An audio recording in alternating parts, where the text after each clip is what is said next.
Selamat datang di program dokumenter investigasi kami. Hari ini kita akan membahas sebuah tragedi yang mengguncang masyarakat Pontianak. Seorang bocah laki-laki yang berusia 6 tahun yang bernama Ahmad Nizam Al-Fahri ditemukan tewas. Sebelumnya dinyatakan hilang. Pelaku pembunuhan dari tragedi ini tak lain tak bukan adalah ibu tirinya sendiri yang berinisial IF.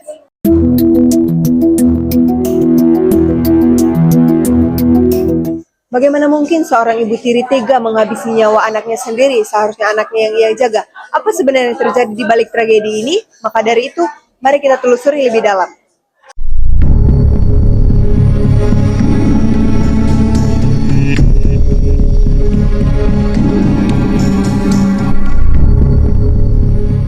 Kasus ini bermula pada 22 Agustus tahun 2024. Keluarga korban mencari Nizam karena hilang dari rumah. Seluruh warga akhirnya membantu untuk mencari Nizam, namun keberadaannya tidak ditemukan. Nah, pada awalnya itu, saya dan beberapa warga di sekitar sini juga ikut mencari keberadaan Nizam.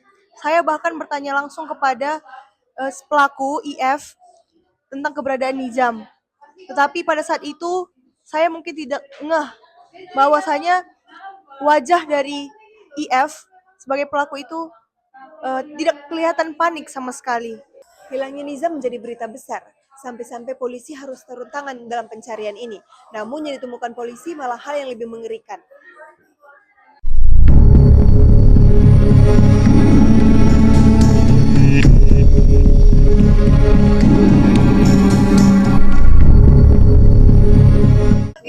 Pada 23 Agustus setelah dilaporkan hilang, jasad Nizam akhirnya ditemukan di belakang rumahnya. Ia terbungkus di sebuah karung.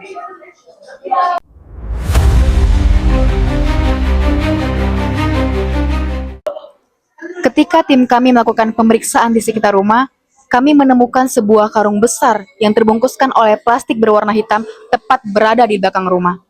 Ketika diperiksa, kami menemukan sepasang kaki dan tubuh seorang anak laki-laki yang kemudian teridentifikasi sebagai Ahmad Nizam Al-Fahri. Saya tidak tahu harus berkata apa-apa lagi. Hati saya sangat hancur. Saya kehilangan anak saya, putra saya satu-satunya, dengan cara yang tidak masuk akal. Nizam seharusnya masih ada di sini, bermain, bersekolah, dan juga berbahagia bersama saya. Saya masih ingat hari terakhir saya bersamanya. Dia meminta saya untuk bermain bersepeda bersamanya. Ya, ayo bermain sepeda. Namun dikarenakan saya memiliki tugas untuk bertugas di luar kota, saya menolaknya. Saya tidak mengetahui bahwa itu adalah hari terakhir saya melihatnya dan itu adalah permintaan terakhir darinya. Kapan Anda melihat bahwa ada suatu tanda-tanda yang salah di rumah? Saya tidak tahu atau mungkin saya tidak sadar. IF memang tidak terlihat terlalu dekat bersama Nizam. Namun saya berpikir itu adalah hal yang wajar, dikarenakan mereka mungkin membutuhkan waktu untuk saling mengenal lebih dalam. Saya percaya dia, sangat mempercayainya. Saya berpikir bahwa dia bisa menjadi ibu yang baik untuk Nizam. Namun saya tidak mengetahui bahwa ini akan terjadi, dan inilah akhirnya. Saya tidak pernah menyangka bahwa dia akan melakukan hal sekejam ini. Saya ini ayahnya, seharusnya saya bisa melindungi dia. Seharusnya saya selalu ada untuk dia. Tetapi saya malah membiarkan dia untuk tinggal bersama orang yang membencinya. Saya tidak akan pernah memaafkan IF, tidak akan pernah. Dia sudah menghancurkan hidup anak saya, dan juga dia sudah menghancurkan hidup saya secara tidak langsung. Sementara itu, ibu kandung Nizam yang telah berpisah dengan ayahnya merasa hancur ketika mendengar anaknya telah meninggal dunia. Nizam itu anak yang baik, ceria, periang, tidak pernah nakal. Saya masih ingat ketika dia sedang tidur, dia selalu memegang boneka kecilnya. Tapi sekarang, dia sudah tidak ada. Saya masih tidak percaya bahwa dia tidak ada. Saya masih berangka bahwa ini cuma mimpi saja. Apa yang paling Anda sesali? Saya menyesal tidak berjuang lebih keras. Saya menyesal tidak cepat mengambil dia dari sana. Saya pikir ketika Nizam bersama ayahnya, dia akan baik-baik saja. Dia akan dicintai dan disayang oleh ayahnya. Nyatanya, dia di sana tersakiti. Saya ingin IF dihukum sebesar-besarnya. Saya ingin keadilan untuk anak saya. Saya ingin IF dihukum seberat-beratnya. IF tidak pantas mendapat pengampunan. Anak saya tidak pantas mati seperti ini. Nizam, maafkan ibu nak. Ibu janji, ibu tidak akan diam. Ibu pastikan kamu akan mendapat keadilan.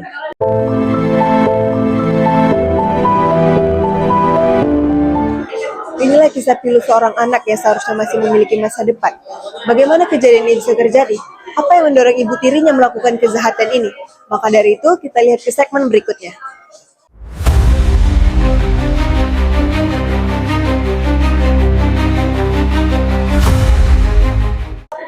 Setelah dilakukan pemeriksaan intensif, ibu tiri korban yang berinisial IF akhirnya mengaku bahwa ia adalah pelaku kejahatan tersebut. Semua orang terkejut, terutama keluarga korban. Hari Senin itu hari yang marah. Saya mau hukum Nizam, mengeluarkan Nizam dari rumah ke halaman belakang rumah. Di dapur itu kan terbuka ini ya, kondisi rumahnya. Lalu saya mengurung Nizam dari pulang sekolah sampai besok pagi hari Selasa. Di situ keadaan Nizam sudah lemas, nggak makan, nggak minum. Itu sekitar jam 9 pagi.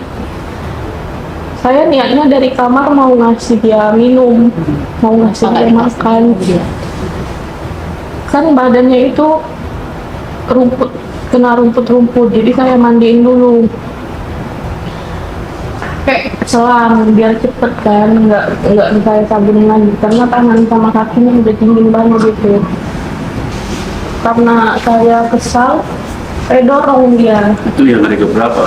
Hari Selasa. Di Selasanya ya? Iya, kedengaran suara benturan itu keras kan, apalagi dia tuh anak kecil. Ibu dorongnya kuat sekali loh. Iya, refleks Kak. Ibu yang melakukan semua, Bu? Secara sadar. Saya nggak ada niat mau hubungin dia Pak. Jadi kuat ibu itunya. Ya. Itu bukan refleks. Berdasarkan hasil interogasi kami, pelaku mengakui bahwa ia membunuh korban karena ia tidak ingin mengurus anak yang bukan darah dagingnya sendiri. Motif pelaku dari pengakuannya, ia merasa iri karena suaminya lebih memperhatikan korban dibandingkan pelaku, yang dimana notabene-nya, anak ini adalah hasil dari pernikahan pertama suami pelaku tersebut. Selain itu, hasil visum menunjukkan bahwa banyak sekali tanda-tanda kekerasan pada tubuh korban. Peristiwa ini mengindikasikan bahwa ini bukan kecelakaan, tapi kesengajaan untuk melakukan pembunuhan.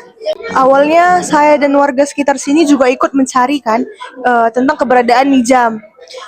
Saya dengan pikiran bahwasanya tidak mungkin Nizam bisa hilang. Oleh sebab itu, saya bertanya langsung kepada pelaku IF, ibu tiri dari Nizam, tentang keberadaan Nizam. Cuman pada saat itu malah pelaku tidak menunjukkan wajah yang panik sedikit pun. Tapi saat itu saya belum ngeh akan hal itu. Di tanggal 21 Agustus 2024, kami sepakat untuk mengecek CCTV dari rumah tetangga sebelah. Cuman pada saat itu yang punya rumah, yang punya CCTV itu tidak di rumah. Sehingga kami harus menunggu untuk kebesokan harinya.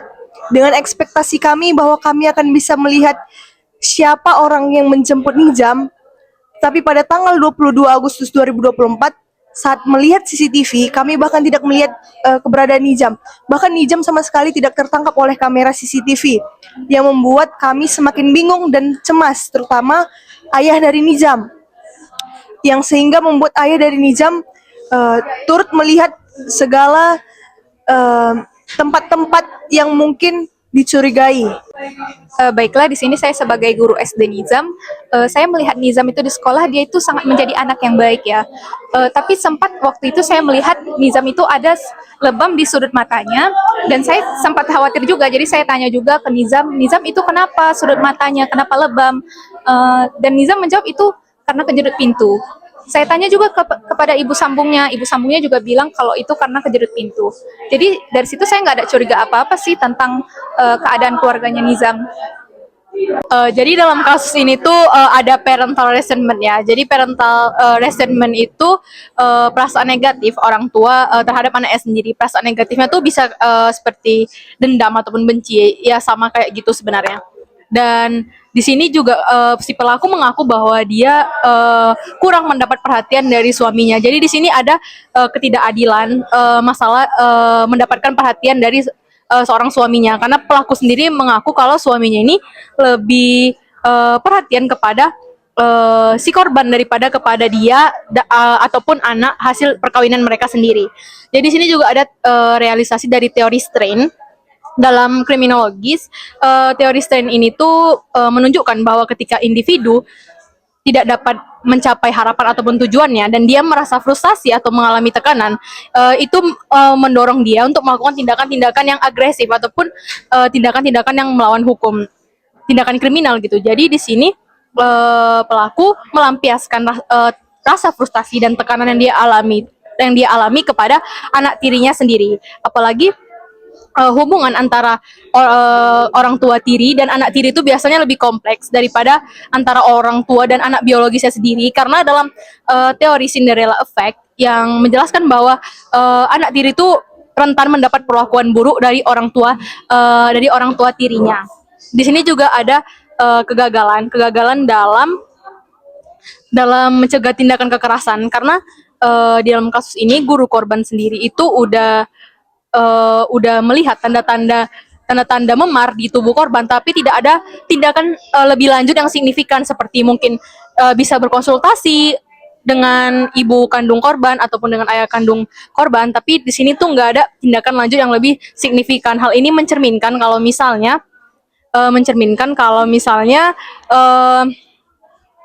ada kegagalan ataupun kelalaian dalam mencegah kekerasan kepada seorang anak.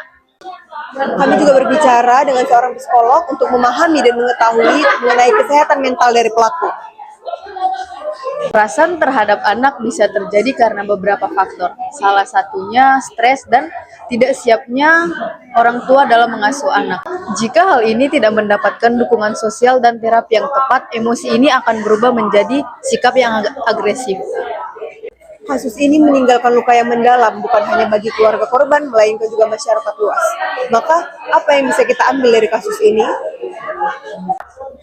Semua anak berhak mendapatkan kasih sayang dan kebahagiaan. Jika ada orang tua yang tidak bisa menerima anak tiri, harusnya konsultasi atau ditangani oleh psikologi yang tepat.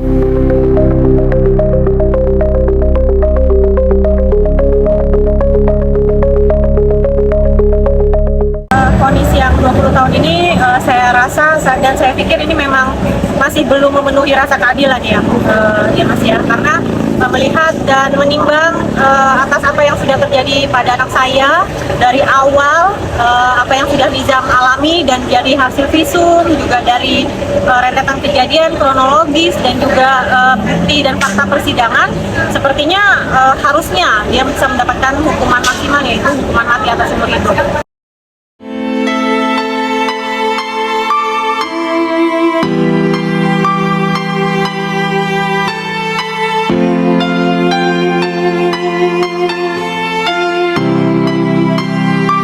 Dari kisah tragis Nizam menjadi pengingat bagi kita bahkan kejahatan bisa terjadi di dalam rumah. Maka dari itu anak-anak seharusnya dilindungi, bukan dihilangkan nyawanya.